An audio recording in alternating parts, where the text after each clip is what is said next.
Some countries might send in a riot squad to disperse trespassing protesters. In New Zealand, authorities turned on the sprinklers and Barry Manilow. Initial moves to try and flush out several hundred protesters who have been camped on Parliament's grassy grounds since Tuesday had little effect. The protesters, who have been voicing their opposition to coronavirus vaccine mandates, responded to the soaking from the sprinklers by digging trenches and installing makeshift drain pipes to divert the water.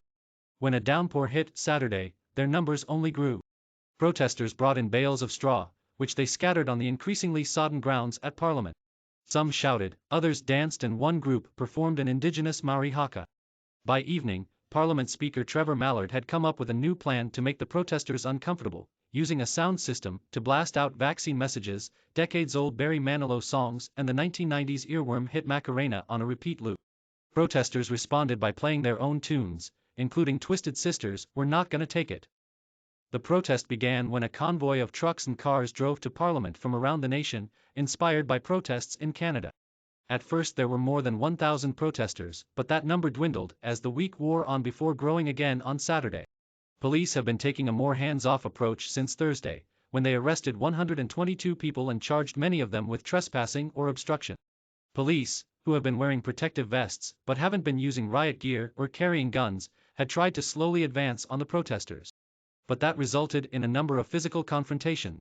A video of two female officers briefly dragging a naked woman by her hair from amid a scuffle went viral. In a response to questions from the Associated Press, New Zealand police said they did not remove the woman's clothing, as some people had claimed online, and that she had been naked for some time before her arrest. Police also said the images and videos didn't provide the full context of the protest activity or the situation that police faced. Still, the scuffles seemed to prompt a strategic rethink by police, who appeared more content to wait it out as the week wore on. But by Friday, Mallard, the Parliament Speaker, had seen enough, and told staff to turn on the sprinklers overnight. "I ordered them on," he confirmed to the AP.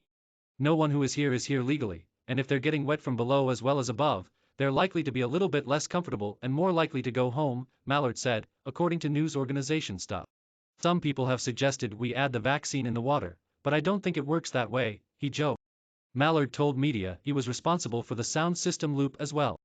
Some of the protesters' vehicles have remained parked in the middle of streets around Parliament, forcing some street closures. The National Library and many cafes and bars in the area have closed their doors while the protest plays out. Police said one protester had a medical event on Friday evening and an ambulance was unable to reach him because of the vehicles blocking the streets, resulting in a delay before he was treated. Among the protesters' grievances is the requirement in New Zealand that certain workers get vaccinated against COVID-19, including teachers, doctors, nurses, police and military personnel. Many protesters also oppose mask mandates, such as those in stores and among children over about age 8 in classrooms, and champion the ideal of more freedom. Parliament's grounds have often been the site of peaceful protests, although mass campouts are unusual. Typically at least some politicians will come out to listen to the concerns of protesters, but politicians reconvening at Parliament after a summer break were in rare unison by not acknowledging the protester. New Zealand was spared the worst of the pandemic after it closed its borders and implemented strict lockdowns, limiting the spread of the virus. The nation has reported just 53 virus deaths among its population of 5 million. But some have grown weary of the restriction.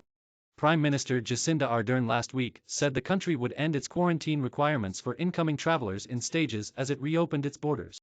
With about 77% of New Zealanders vaccinated, Ardern has also promised she won't impose more lockdown.